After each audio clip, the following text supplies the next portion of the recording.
Good afternoon, everyone. My name is Ravi.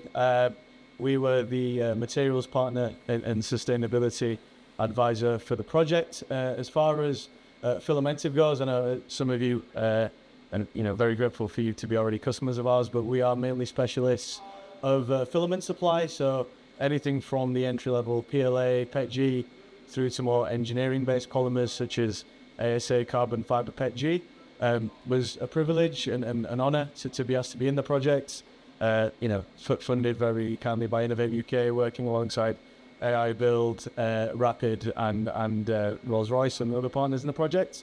A lot of what I cover now will maybe be deep diving on some of the stuff we've heard earlier about product lifecycle optimization, circular economy, going into more details about the material side of things, the industrial landscape, and how ultimately, Rapid Fusion, Evo 3D, and the project will address some of the industry's sustainability problems. This is a quote that is 7 years old now. It's from an academic paper, but it formed the basis of a lot of my own thinking and how Filamentive operate as a business. Yes, 3D printing additive is sustainable in terms of being additive. Fundamentally, it's building up material, not subtracting. But we can't ignore the resource efficiency side of things as far as plastic consumption, and also thinking circular in terms of end of life. What do we do with prototypes we no longer need? What does plastic recycling look like? These are all questions we try to address at Filamentive, whether that's prioritizing recycled material input, using sustainable spooling, so whether that's cardboard spooled filament or even now spoolless filament, and many of you with Bamboo Lab printers will know how that's advocating reuse of spools, and also thinking about recycling and how we deal with 3D printing waste at end of life. But it's not just about recycling plastics anymore. As Dickon mentioned earlier, we spoke to the industrial steering group. Sustainability is measured in lots of different ways, and it means something different to every company. CO2 reduction is a key thing now in a net zero world, and energy consumption. A lot of companies are thinking circular, how are hardware and products in service for longer, and also environmental factors as well, which I will touch upon. Now, bit of a focus on sort of desktop FDM. PLA, it's the most commonly used material, probably 90% of the market is using PLAs. It's the entry-level material of 3D printing. Often talked about as being the most sustainable, and don't get me wrong, the eco profile being plant-based, not fossil fuel-based, does make it a very low impact, but it's not biodegradable in terms of how you might think it will be. You can't just leave it outside and hope it breaks down in a landfill or in your back garden. We do need industrial composting for that, and the infrastructure just isn't there generally, let alone in additives. Limited mechanical properties, and that came out a lot in the industrial steering group. People aren't just printing visual prototypes on meter cube printers. We do need the mechanical properties and quite strong thermal properties, especially for mold and tooling applications. And just generally, it's not so suitable for FGF applications. FGF in general, it's an increasing area. Obviously, material extrusion started with filament-based systems. With FGF, we're eliminating plastic spooling waste. Now, you might think that's somewhat of a trivial point, but many of you may already use some of the large format printers that take filament spools. If you use an 8 kilo filament product, about 3 to 4 kilo of that is the spool waste itself. So very quickly, you're adding 20 to 50% by using filament-based systems with plastic spooling waste. An FGF printer fundamentally addresses that by printing directly from the pellet. It's fundamentally a lower CO2 footprint. Pellets require less energy than filament production just because you're skipping the step of making the filament itself. And it also helps localize the supply chain materials, and I will touch upon that in a separate slide, but FGF is conducive to using more recycled material, which enables you to source that more locally rather than relying on import, which adds the transport mileage and production. Obviously, as Martin alluded to, it's a 3-tool system, the CNC, filament and pellet. In terms of comparing filament and pellet, the benefits of this system, we get the lower CO2 from the pellet, as I mentioned earlier. Because you're printing with a granulate or pellet feedstock, you can use more recycled content just because you don't have to be restricted by the tight tolerances of extrusion systems, which are not so forgiving when it comes to, out of spec diameter and such, and ideal for large industrial parts. But then we also have the filament, right? Some large format printers out there don't offer pellet printing. They're just filament only. Medusa does offer that, so we get the precision, we get the wider material range. These days in the FDM printing, you've got 20 to 30 different polymer types, including the composites, and it is truly essential for those high detail applications. Just going from a UK material supply chain, we've seen a lot of changes in the industry. A lot of big players are no longer in this market for various reasons, and it does create an impact for the end user because we are, as a country, as an industry, heavily dependent on imported materials. That goes for Filamentive. We're not immune from that. We work with some of the leading European partners. That does create some challenges with regard to the physical limitations of import. And as I mentioned earlier, key suppliers in recent months have ceased operations. We were working with Reflow when this project started, the Dutch company that specialise in recycled polymers.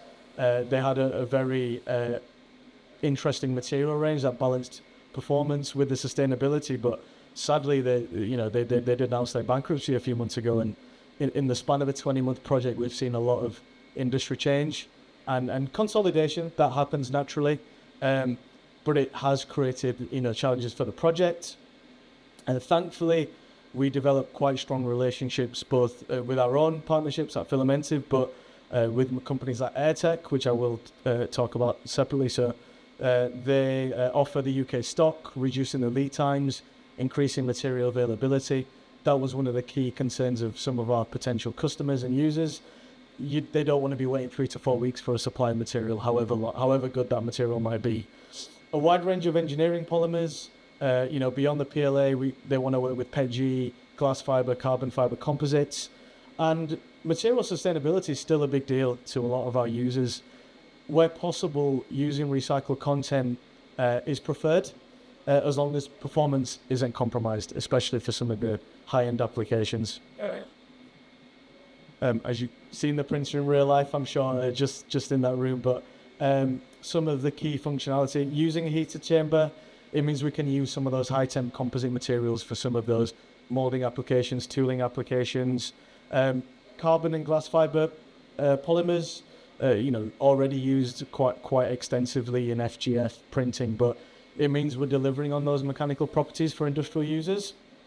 And when we think of sustainability, yes, I've talked about recycling and end of life, but if you're reprinting fewer times, it does automatically means less waste. So the materials that are longer lasting are going to offer circular economy benefits in terms of lifespan of materials. Right. By no means is this the final three set of materials, but as you can see, 3 of the key Deltron blends from Airtech have been used and tested quite extensively by Martin and the team. The first material is recycled PETG glass fiber blend, so you get the recycled content from the PETG. Estimations vary, but according to research, there is a 60% CO2 reduction by using recycled PETG.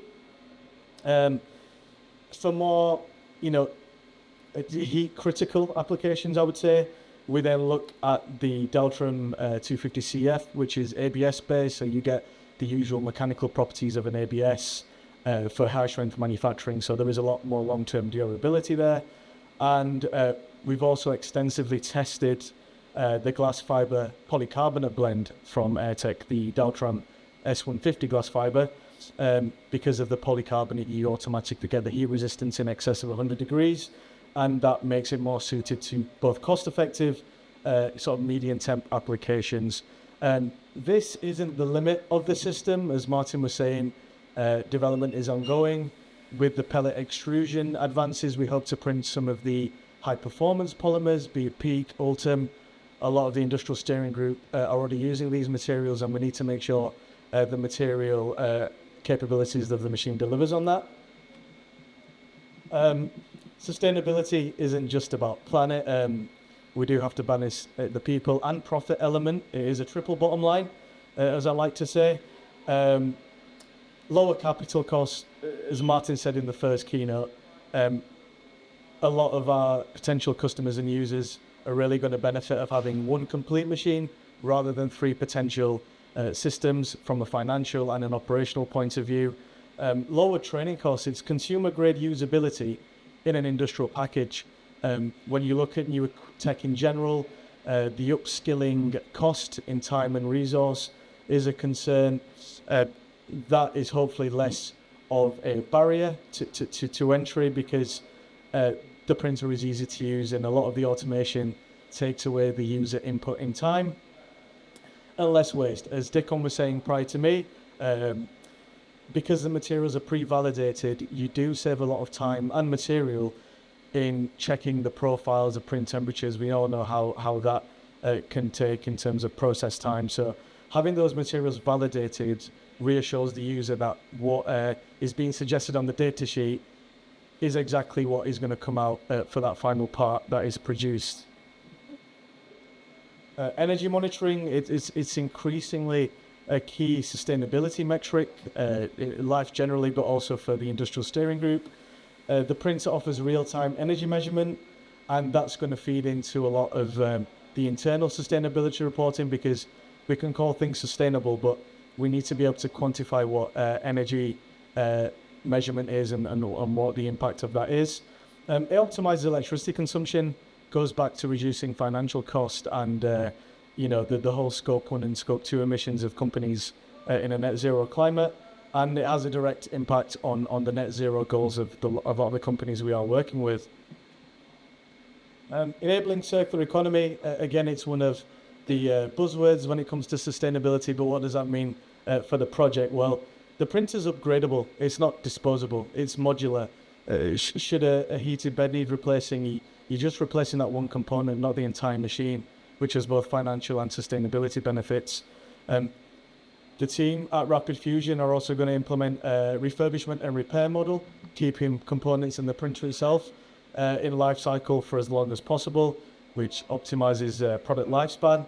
And again, it's a lower workforce cost, which all ties into being an easy to use machine that doesn't cost the company a lot in terms of that ongoing technical and upskilling element. But yeah, I hope that was an interesting overview of the sustainability elements of the printer. More than happy to answer any questions after this talk. I'm around all day as with the rest of the team. So I hope that was interesting, and thank you again for taking time to listen.